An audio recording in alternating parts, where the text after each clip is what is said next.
Hi, everybody. My name's David Bray. I'm an alcoholic. Hi, David. And my sobriety date's January 2nd of 1981. And for that period of time, I'm extremely grateful. I want to thank the committee for inviting Susan and I here. It's, I'm standing here a product of strong sponsorship. And I believe wholeheartedly in strong sponsorship. And I know the difficulty that putting on a convention like this takes, and so I appreciate all the work that all the committee members have done, and I certainly appreciate how well everybody's treated us, and so I just want to thank you for doing that. Would have appreciated a little cool air in the room last night, but we've just had a ball. We came down about a week ago last Friday and spent some time with Susan's son down in Tucson, and then we went and played in the mountains in Sedona, and then came back here in the oven, the valley, and just enjoyed our friends, and so we've just had a ball, and so I appreciate being here. For me to be able to participate in Alcoholics Anonymous at any time doing anything is truly a gift. The one thing that I recognize and realize because of my sponsorship is that, the gift is that I'm standing here sober. All I want is just let me stay. Just please let me stay among you. I'll do anything you ask. Just let me stay. From whence I came, and I'll get into that, I'll do anything to stay. I would do anything so I don't have to live the way that I lived before. I really believe, for me today, I've come to believe that, for me, the people that are those individuals that sit ready and will do whatever Alcoholics Anonymous asks them to do, have been blessed by fitting into what I believe is a very thin corridor. And that corridor is full of hopelessness. Today, Sheila talked about it, Susan talked about the moment of clarity. Today I recognize the fact that I've had one, but it wasn't that I'm powerless over alcohol. I knew I was powerless over alcohol long before I got here. I knew I had a drinking problem long before I got here. For me, that moment of clarity is simply that my life is my fault. It isn't anybody else's fault. I would have liked to blame it on somebody. In fact, for a long time before I got into that corridor of hopelessness and helplessness, I was blaming you. It was all your fault. Just leave me the hell alone. I'll be fine. You got a drinking problem. No, I drink great. Sober is what I don't do well. But this idea that the clarity is that my life is my fault, and if my life is going to change, I need your help. I need your help. I finally got to the point where I can't do it anymore by myself. Today I know, because I am an active member of Alcoholics Anonymous, I'm a member of the Going to Any Lengths group in Tulsa, Oklahoma.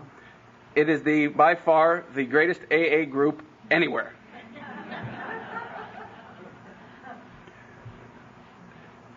The idea that,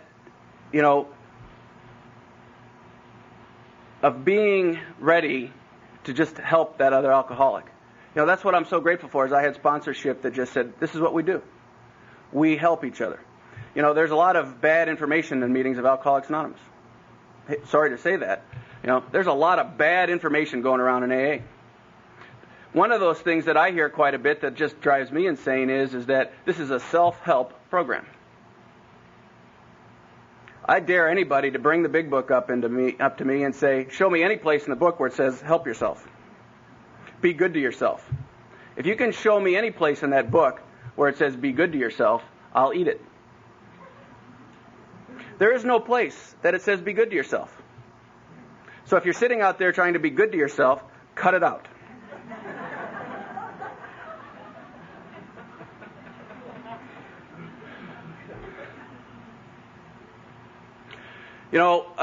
When I first got to Alcoholics Anonymous and I saw the people that would get behind podiums like this and tell their story and tell some of the most unbelievable things. I got sober when I was 20 years old. And at the very first part of my sobriety, there was a period of time where I didn't know if I belonged here because there wasn't a lot of people back in 1981 that were 20 years old getting sober. And it seemed to me, my perception, it seemed to me like I'd go to meetings and everybody was old. I mean, like old. And they'd sit there with pursed lips and talk about, geez, it's great not to have to drink today. But I would hear people from Alcoholics Anonymous get behind these podiums and tell unbelievable stories. The story that I remembered, and it's seemingly at the front of my mind, is a guy got up here and told his World War II story, a guy by the name of Cleve L. out of Waurika, Oklahoma. And Cleve was a World War II pilot. And he didn't say this is what I heard. He was flying these bombing missions over Europe. And he was a pilot, and all of a sudden he was being attacked, and he was behind enemy lines in Russia. And his plane got hit, and the fuselage was on fire, and the co-pilot was dead. And inside the fuselage was live ammunition, hand grenades and bombs. And he knew he was going to die. And he got back into the back of the fuselage, and one of the things exploded, and it didn't explode in, it exploded out, and there was a hole, and he jumped through the hole. Now, that part of the story is true. What I heard was he jumped through the hole, crawled to sobriety.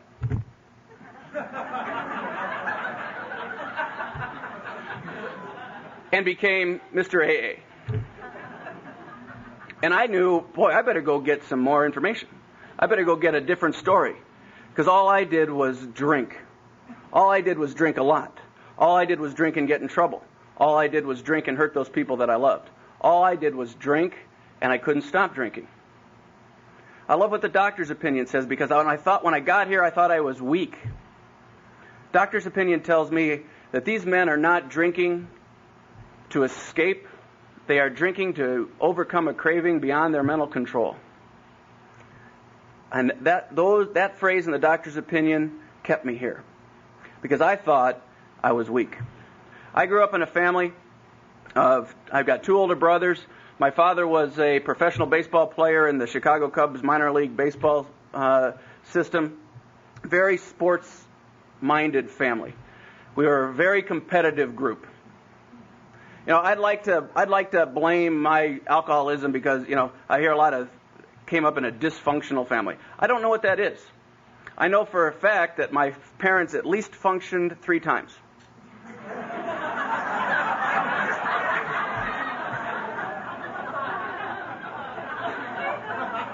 I don't know. All I know is that, all of a sudden I was there, my 2 brothers were there, and all we did was sports. And my father was a fundamentalist. He taught us the fundamentals. And he also instilled in us an incredible amount of competitiveness. I am ungodly competitive. I can't stand to lose. I do it all the time. I just don't like it. I don't do it well. I say things in the spirit of competition I wish I could not say. I act like a jackass a lot of times in the spirit of competition. I can't stop it. I'm powerless over the mental control of competitiveness. And when you're little and all these people are not bad athletes, I was always kind of fat and chubby. But my father taught me all these fundamentals. I can shoot a basketball, I can throw a football, I can throw a baseball, and I can hit a golf ball. But I've got a body that, I'm a great athlete in a body that doesn't want to cooperate.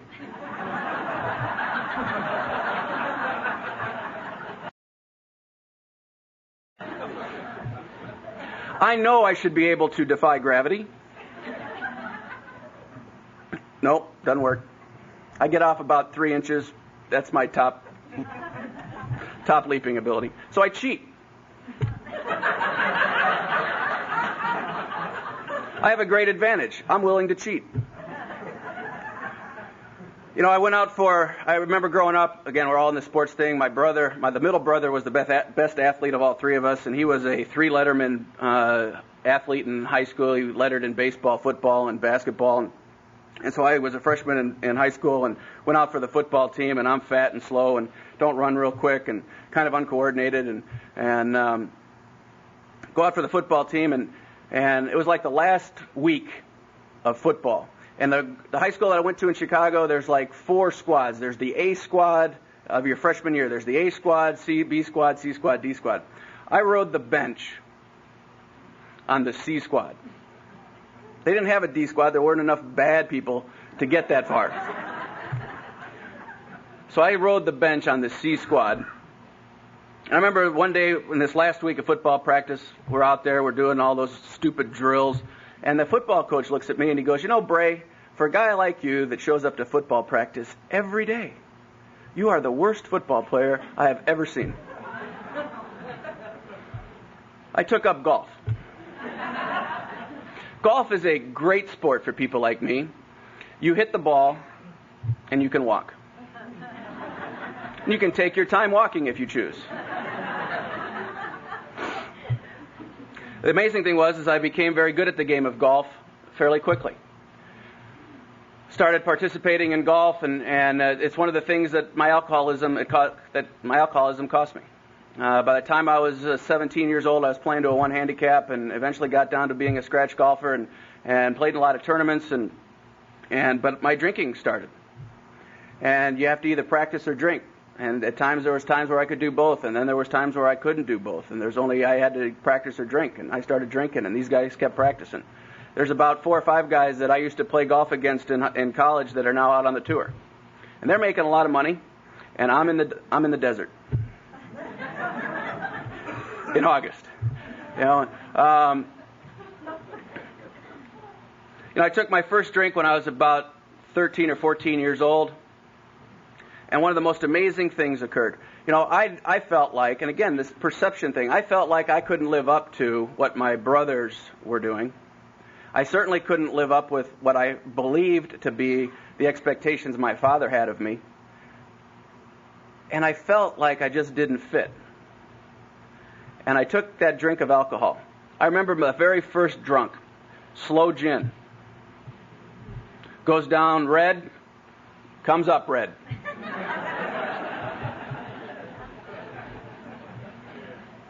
I won't go any further. But I was a puker. I thought everybody did it. You just enjoy it better, that's all. But I remember that first half hour of inebriation before I blacked out. It was like every poor feeling I had about myself, everything that I felt, the low self-esteem, the worthlessness, I couldn't meet your expectations, it all went away. It's like I dropped 40 pounds and grew 4 inches.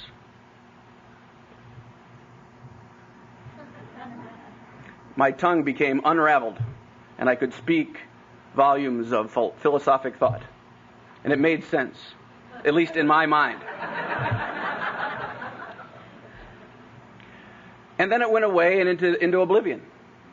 And I remember coming to that following morning, and I was laying on my hand. I was sleeping like a dog in my hands and my knees with my head in a bucket. And that was my first experience with alcohol.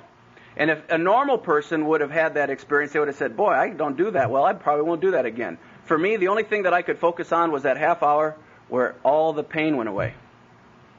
That's what alcohol did for me. When I drink alcohol, the pain goes away. I don't know why. It just goes away.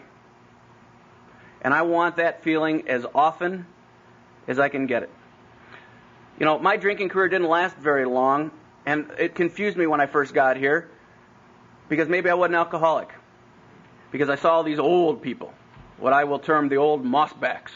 They just sit around and be sober, And I'm still wondering I got sober in Illinois, in Chicago, before I could legally drink.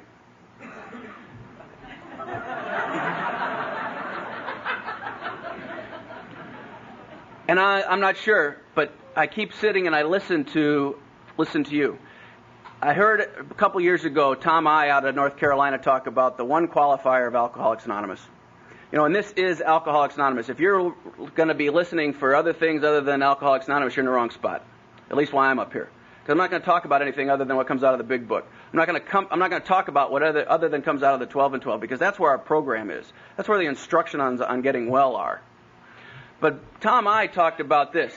It says in the first or second paragraph and more about alcoholism, we alcoholics, that's you and I, we alcoholics are men and women who have lost the ability to control our drinking. Period. Not young, not old, not black, not green, not white, not HIV, not yada da da da da da da da da. We are men and women who have lost the ability to control our drinking. That's it. I had lost the ability to control my drinking 2 years before I got here. But then it goes on to say this, that the obsession of the abnormal drinker is that they will someday control and enjoy their drinking. The persistence of this illusion is astonishing.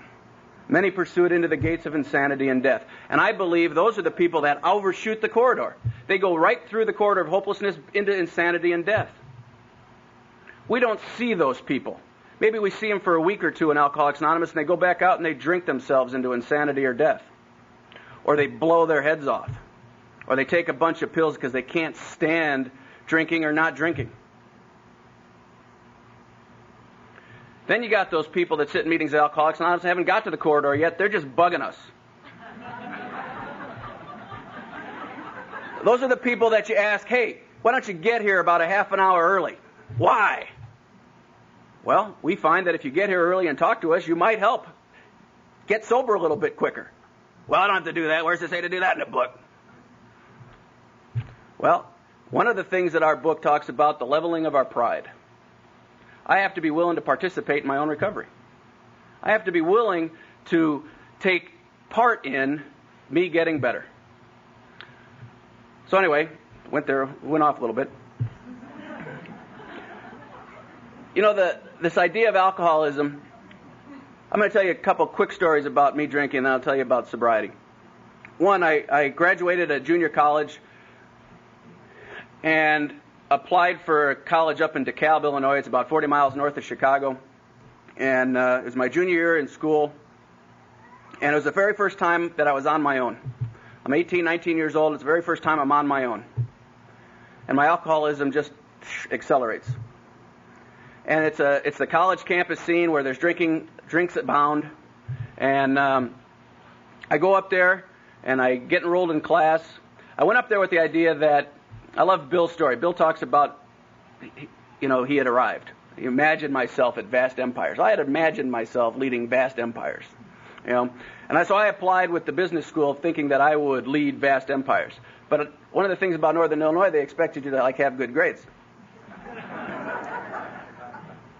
And so they expected me to have a B average or better, and I just cracked the C minus area. So they said, no, you can't come into our business school, but here's what you're allowed to take. And it wasn't much. Until my grades got better, what I qualified for was like being a plumber, or a electrician, or a TV VCR repairman. And if you do those things, great. I just, that wasn't where I was wanting to go, but that's where I was. So I signed up for these things, but I wanted to kind of build into it slowly. So I took a couple art classes. Now I'm a junior in college. I took a freshman English class and wanted to, slow down this thing a little bit. But all of a sudden you have to go to class. So you want to, get grades, you got to go to class. And I'd rather drink. One of the things that goes on a college campus, especially around Halloween, there's a lot of parties, and Halloween is like the greatest party of a college campus. At least in Northern Illinois it was. Everybody parties, and you can dress weird, kind of like you see at a normal AA meeting, and do whatever the heck you want. And I go to drink, and by this time, every time I drink out, I black out. By the end of my drinking, when I started to drink, one of three things would occur. I would black out, I would pass out, or I would run out. And that's it. Those were the three options once I started to drink. I could not guarantee you what would happen when I started drinking. I couldn't tell you where I'd end up, couldn't tell you what I would do or not do. who I would end up with, where I would end up with, doing what. And if that's not the definition of unmanageability, I don't know what it is. When I drink, I can't do the things I want to do. And when I drink, I can't stop from doing the things I know I shouldn't do. I have lost control. And so this night of this Halloween party, I'm out there, and I was living with a bunch of guys, and we decided, back in 1980, there was a movie that came out, it was called The Warriors. And it was about gangs, and one of the gangs in this movie was the Baseball Furies. And we dressed up like the Baseball Furies, and you needed to carry a baseball bat, but I didn't have a baseball bat.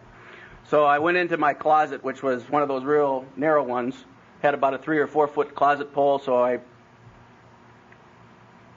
got the closet pole, and that was my bat. Off to the party we go. The story that was told to me the following morning was this, because I don't recall. About 4 in the morning, some of the people that I lived in the same apartment complex saw me walking across town in the opposite direction of which way I should have been going, and so they drugged me home. And the story that they told me was, I came into their apartment about 4 in the morning, and I had about this much left of my closet pole. And I said, I was hurting people. And I don't remember. I don't remember what I did that night. I don't recall what occurred during that evening. The following morning when that story was told to me, it frightened me for a little while. I got the campus newspaper, and they always have in campus newspapers, they got this little section that's like the police blotter. And they tell of all the silly crimes that go on. And so I started looking in the police blotter to see if there was some idiot dressed up in a baseball uniform carrying a closet pole, beating on people. Because I didn't know. And I couldn't find anything, so I figured, don't worry about it. But I can't stop from doing the things that I know aren't right. About mid-November, I come to. Now, we're living, and these guys that I'm living with, you don't declare anybody else alcoholic, but these guys probably were pretty close. We lived alcoholically for certain. I came to one morning in the middle of November, and I was sleeping on our living room carpet, kind of face down. And our apartment had come to that point. We had a lot of parties, and so the carpet was kind of had that glistening crunch of dried beer and whatever else might have been on the carpet. And so I kind of peel my face off the carpet, and I look out, and for whatever reason I had an intuitive thought that I had an art test that day. I hadn't been to this class in quite a while, but I knew I had to go.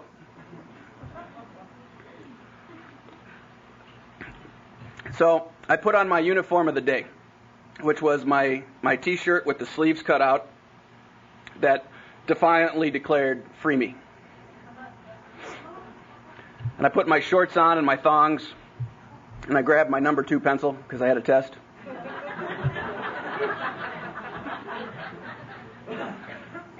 And I walked to class. And I get to class, and it's in one of these auditoriums because there's a bunch of boobs like me that are taking this class, and I have to find a place to find a seat. And so I look up to find a seat because there's quite a bit of people in it. And when I look up, I see immediately there's a distinct difference between you and I. You're in winter clothing.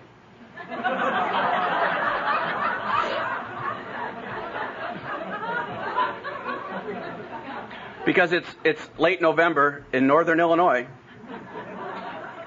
and it's cold. But when I came to and peeled my face off the carpet, I looked out the window and the sun was shining.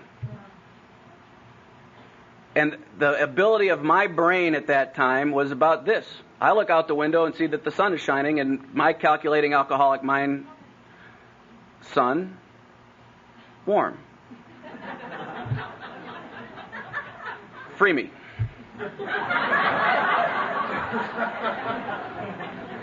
Number 2 pencil, go to class. That's the type of brain power I came to you with at Alcoholics Anonymous. The last straw was this: the semester ends and I go home. All during this time I never got a job because my parents kept sending me money. I've been looking for a deal from that time to this time. You know, my sponsor won't let me do it. But so I never got a job. I just kept calling them for money, and they had reached their end with me. Well, it's about right after Christmas, and they're going to one of those final Christmas parties, and I invite 4 or 5 people over so we could have just a little bit of a small get-together. So we had one of those parties where you invite 4 or 5, and about 87 show up. And one more time, this wasn't the first time, but one more time, my folks' house is destroyed. Because, see, when I drink, I black out. And when I black out, they have the run of their home. It isn't even my home, it's my parents' home. I'm not even there to stand guard. So I come to, and I'm trying to put the house back together. And I'm drunk. And you got to understand something about my mother. If the bedspread has a wrinkle where it shouldn't be, she knows somebody was in the house. One of the things that occurred while I was in the blackout is a bunch of these friends went up into my parents' bedroom, and they had in their closet a lockbox with all the family important papers. So they grabbed the lockbox, which wasn't locked, and beat it within an inch of its life to try to get into the lockbox. And it was one of those things that's like a lunchbox. It had the little latch. But they couldn't quite get it.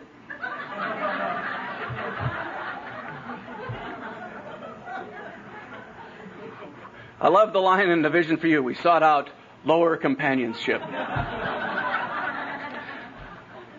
My sponsor pointed out, Dave, they were seeking you out.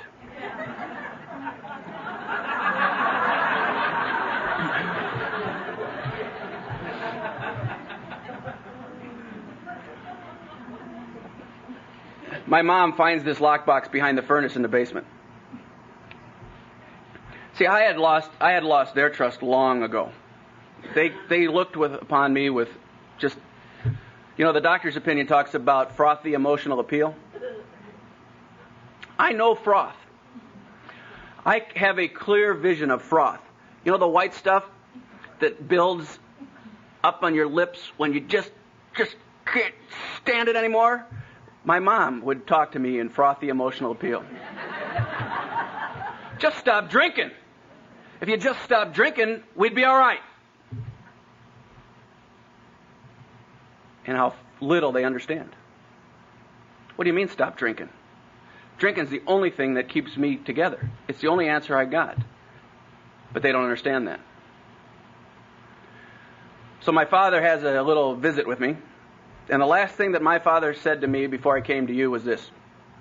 Because I had taken from him everything that I could take. I had stolen from him everything that I could steal. I pawned everything from him I could get out of the house. And he was done. He looked me in the eyes and he said, Dave, with a son like you, I don't need any enemies. And we're tired of watching you. And we're just done. And he said, what are you going to do? And this is when that moment of clarity came, because the words that came out of my mouth were these. If I'm going to stop drinking, I need help. Now see, that's totally foreign to the way that I was raised. You don't ask for help from anybody. God, act like a man. Just be a man about this thing. Just stop.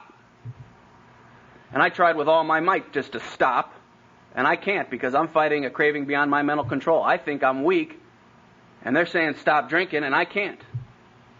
And all of a sudden this, I need help, comes out of my mouth, and I haven't had a drink since. Now there's a lot of work between I need help and work in the program of Alcoholics Anonymous. But they whisked me off to a treatment center. I turned around, I was in a treatment center. Treatment centers have absolutely zero to do with Alcoholics Anonymous. They have nothing to do with my recovery. The only thing they did was keep me not drinking for 28 days and make me swim in a pool that a bunch of people urinate in.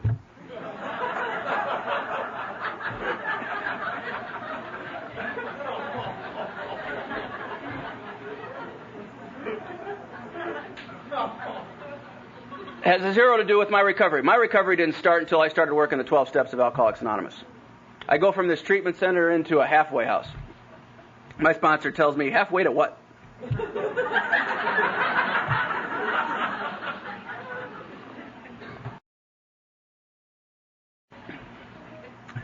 This halfway house had zero to do with my recovery. All they did was put me in with 14 other brand new boob alcoholics in the same place and say, you got to go to meetings and get a job and pay us. Kind of concept. I haven't done that in a while. A couple things started happening while I was in this halfway house, though. One of the things that had a lasting impression on my sobriety from the time that it happened till this day was I met a guy that we got friendly. Met a new guy. We're getting sober together. It's one of those guys you get sober with that you kind of have that immediate bond with, and you sit up late at night and take everybody's inventory. And we're going to meetings together, and we're about 3 months sober, and he gets drunk. And it devastated me. I don't know why, it just devastated me. I thought when you got here, all was well. And we just tiptoe off into la la land and just help other alcoholics and be wonderful. And he got drunk. So I went over to try to save him. Bad mistake. Walk into his apartment, and he's sitting in a recliner, and he's got that alcoholic glaze on his eyes already. A couple, about 12 crushed beer cans at the bottom of the recliner, and he asked me if I wanted a beer. And this is one of those points in my sobriety where it could have gone either way, and God stepped in, and I just said, no, do you want to go to a meeting?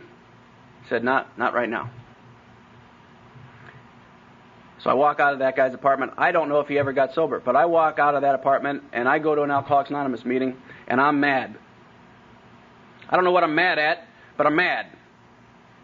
And I go to your meeting, and I am waiting. It's a discussion meeting. I don't know what they were discussing because all during the meeting I was formulating my rebuttal.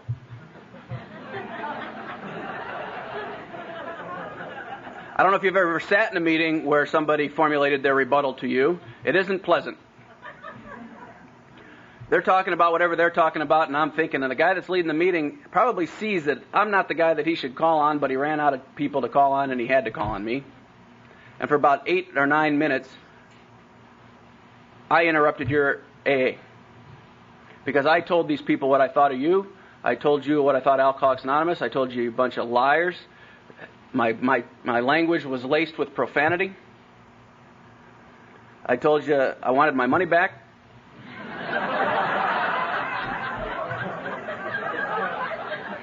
Your program doesn't work. My buddy's drunk. And basically, and finally the guy that was leading the meeting had enough courage, and I'm so grateful that he did it. He just said, Dave, shut up. We're tired of listening to your crap. And he said something very important to me that night. He said, Dave, I want you to understand something. And I hope you listen to what I'm saying. He said, Dave, the reason that your buddy's drunk tonight isn't because AA doesn't work. He said, Dave, the reason that your buddy's drunk tonight is because he chose not to work AA. But he said, there's something other than that you need to understand, Dave. He said, I want you to look around at all the people in this meeting tonight. Because all of these people fit into 2 categories. They all fit into a category of good examples. And there's a group that fit into bad examples. There's a bunch in every meeting that are good examples of Alcoholics Anonymous, and there's a bunch of people that are bad examples of Alcoholics Anonymous. Now, Dave, pick the one you want to be and shut up. I had my first resentment in Alcoholics Anonymous.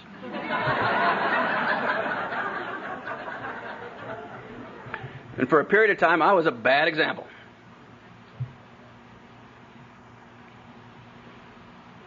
But you know what? I thank God that guy had enough courage to tell me like it was. See, I think I got a right to sit in your meeting. I think I have rights to interrupt meetings by getting up and disturbing the meeting while it's going on. I think I have a right to get up and get coffee during when somebody's sharing. I think I have a right to come in late and to leave early, to get up and go to the bathroom, to do all those things that disturb the meeting of Alcoholics Anonymous and the people that are sitting next to you when you get up and disturb them. I think I had a right to do all that stuff. My sponsor said, no, Dave, sit down, get 1 cup of coffee, and wait till the meeting's end. And when it's your turn to share, say, my name's Dave and I'm an alcoholic, and pass. Because that's all you know.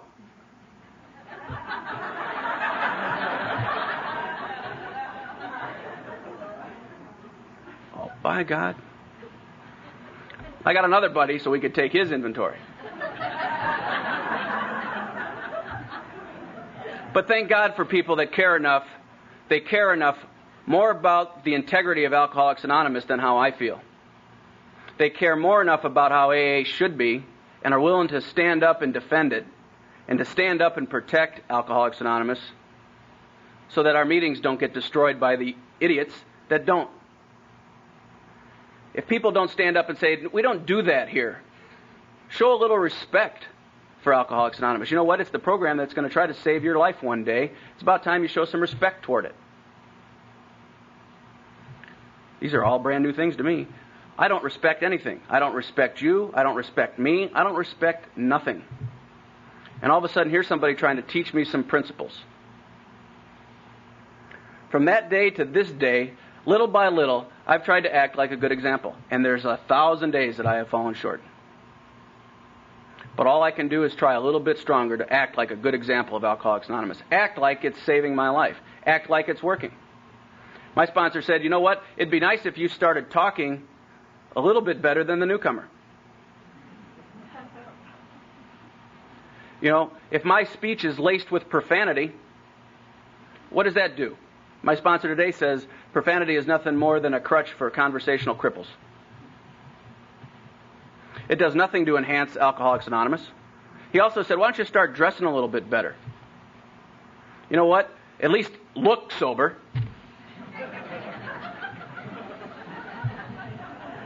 My sponsor was mean.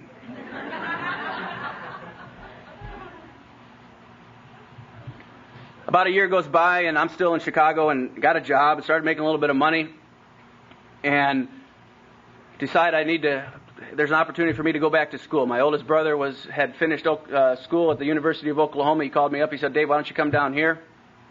So I go down to Oklahoma, and I fall into a group called the Big Book Group in Norman, Oklahoma, and I was introduced, again, to a lot of people what I'll term activists in Alcoholics Anonymous.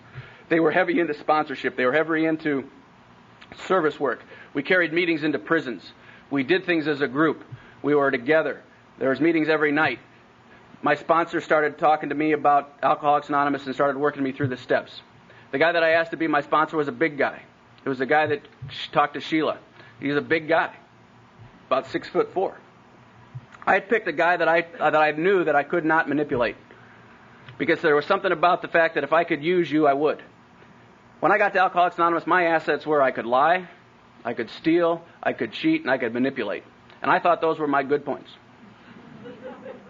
I used those to survive. Those were my survival techniques.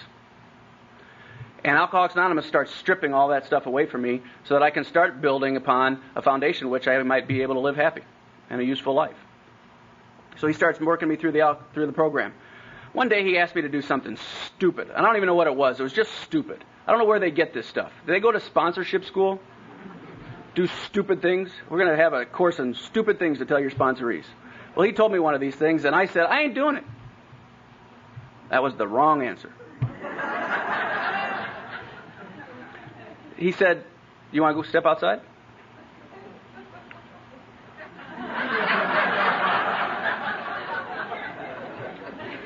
Now pride steps in. And I go, all right.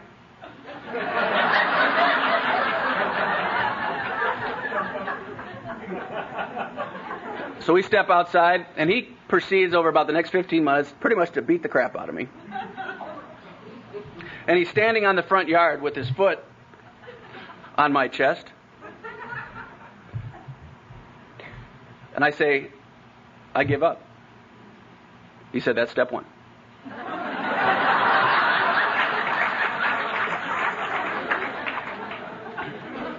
You know what? I understood that. I understood hopelessness and surrender.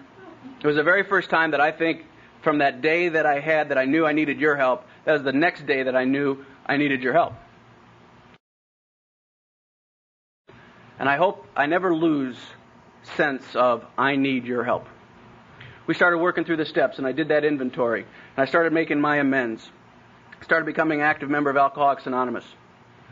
Got involved in a group, like I said, and we were just active. We were like Susan was talking about, we were on AA row. And we lived amongst a bunch of alcoholics, and like she said, there was that one person we couldn't get out, Normie, that was in between the clubhouse and all these other houses. And we were just interacting all the time in Alcoholics Anonymous.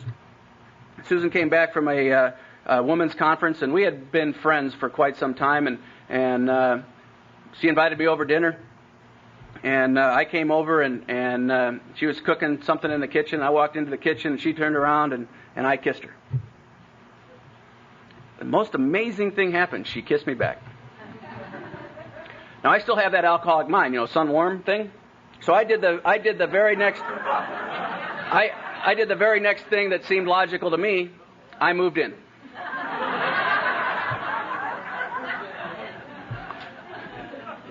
She let me. And we started doing Alcoholics Anonymous Al-Anon. And then another thing happened. One night we're laying in bed, and she asked a very stupid question. She asked me, Dave, what are you thinking?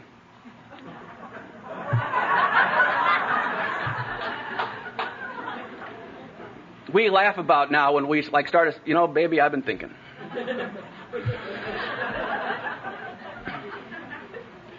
And before I could get it back into my mouth, the words that came out of my mouth were, I don't think I can marry you. Whew. Bad. Don't say that. Out I go. And at this time, we're active members of Alcoholics Anonymous, and Susan told you about Vinoy was her sponsor. She'd moved to Norman, and Jim Shaw was Vinoy's husband, and Jim and Vinoy's house was AA Haven. Every Saturday night after the meeting, everybody that could fit in their house was in their house. And it was just it was where the meeting after the meeting would take place, and we were big into Trivial Pursuit, and it was just I had some of the most incredible belly laughs. And I don't know when you ever had your first belly laugh in Alcoholics Anonymous, but when you have that first belly laugh, boy, does it feel good. And there was 100 belly laughs in the Shaw's living room. And but see, now we broke up, and see, Jim has not been my sponsor yet, but Vinoy forever has been Susan's sponsor. So when this thing happened, Susan moved in. And here's where my perception takes over. Now I'm not welcome. And that's about all an alcoholic needs to start getting that self-pity and that self-delusion and that self-seeking thing going, and I had it going. And this Saturday night, everybody's being invited over to the Shaws, because that's what we do every Saturday night. And they go, and nobody came and asked me. Oh. And I'm mad. But I wanted to make sure, so I drove by.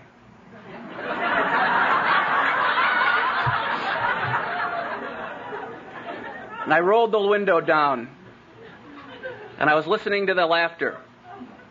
I did a drive-by listen.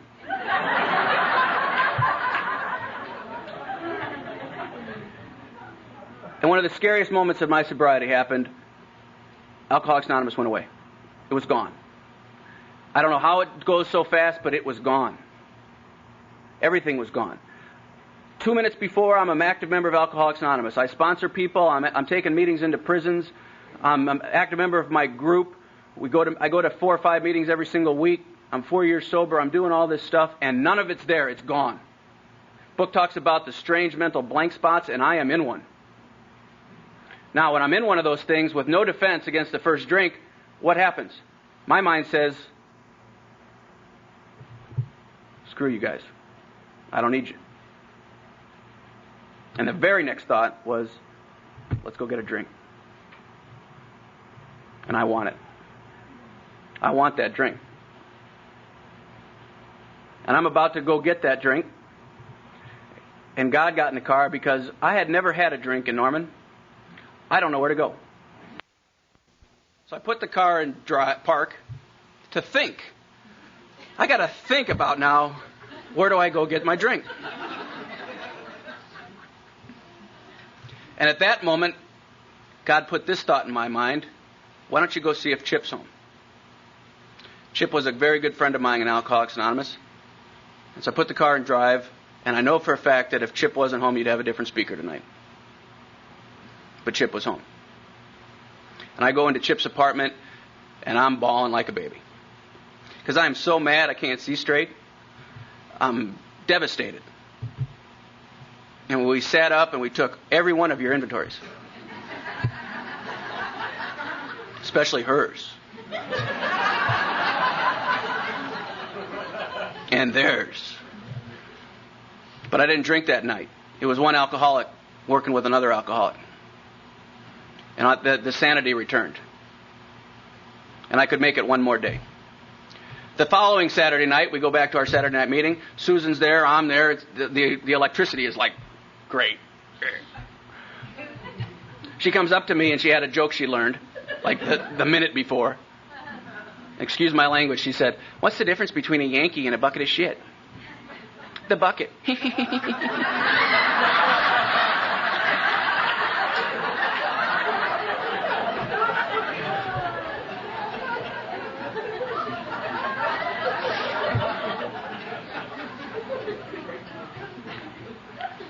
I stared at her the whole meeting.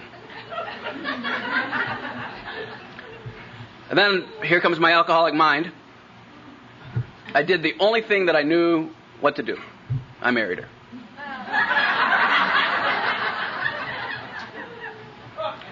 We got married on August 3rd of 1985, and last week we celebrated 12 years of marriage.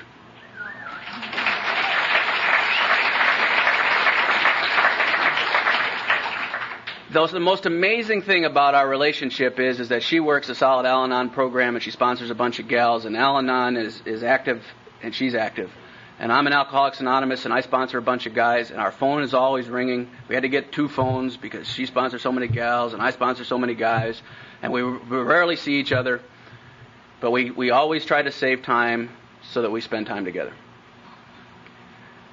Every year we go to a place in Oklahoma that's one of our favorite places. It's the Canyon Conference, and on the grounds of the Canyon Conference there's a little chapel.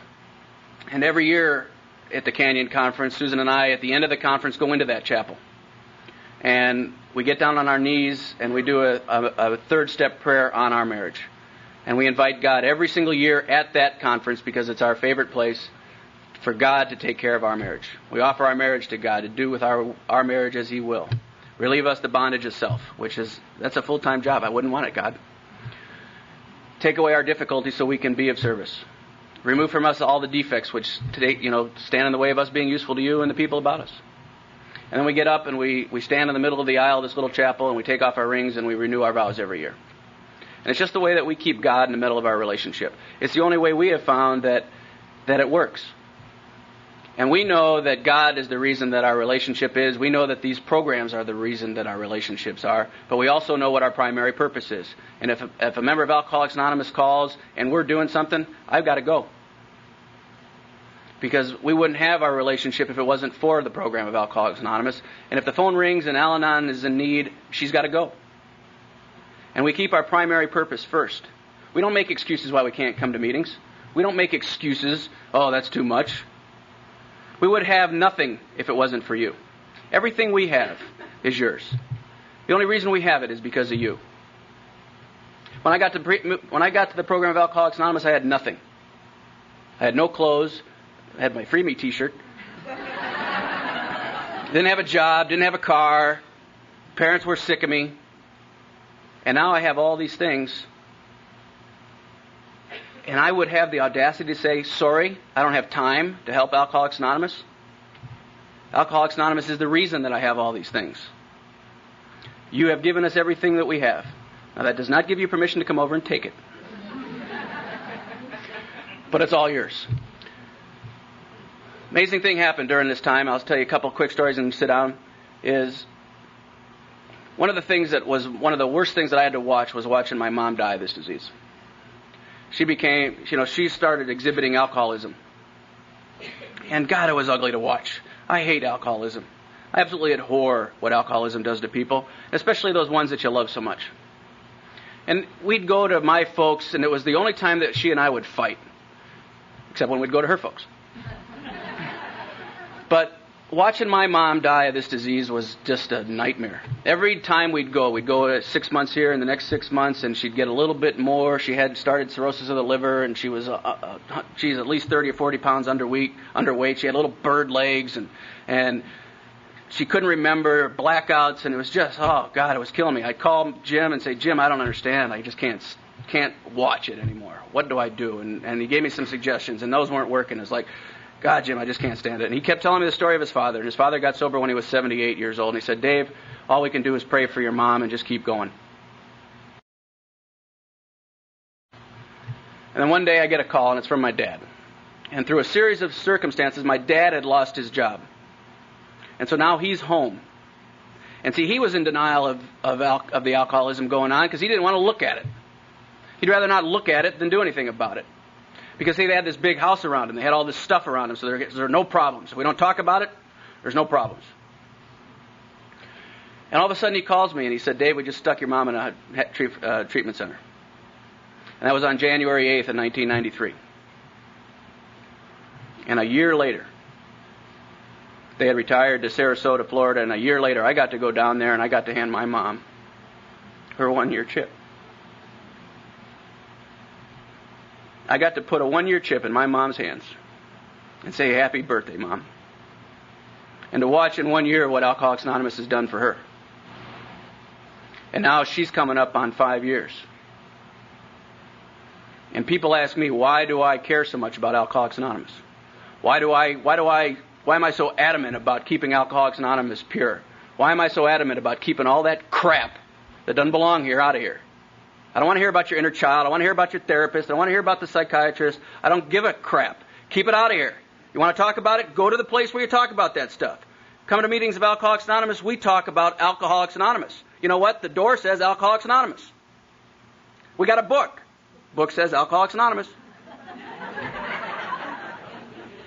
It doesn't say Alcoholics Anonymous and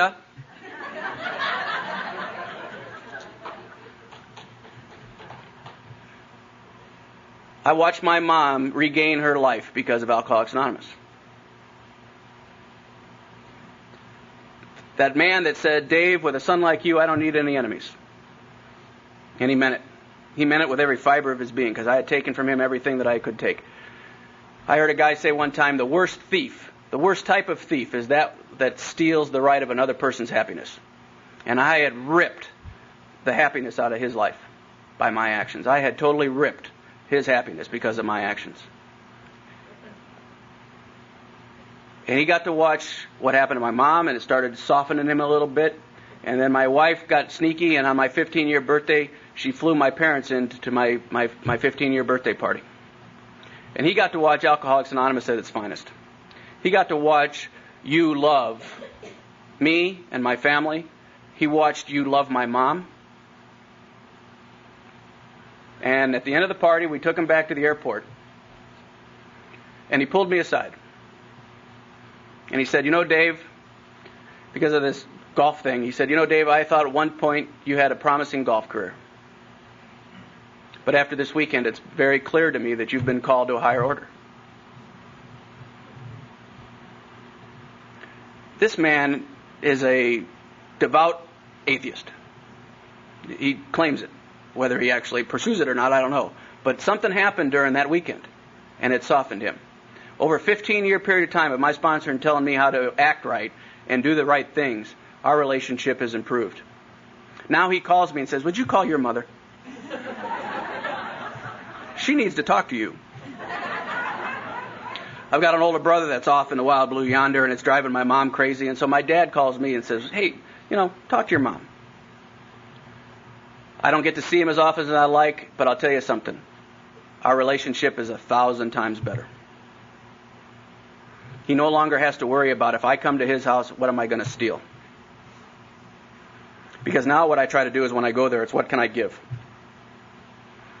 The one thing that this program has turned me, we talk about the entire psychic change. If I'm going to change, I have to change from what I was when I got here, which was a taker and a user. And I have to become the thing that this program allows me to become, and that's a giver. And if I can go from a taker to a giver, I've got a chance.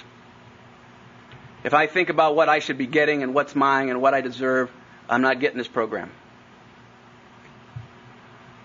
I thank God for a program of Alcoholics Anonymous.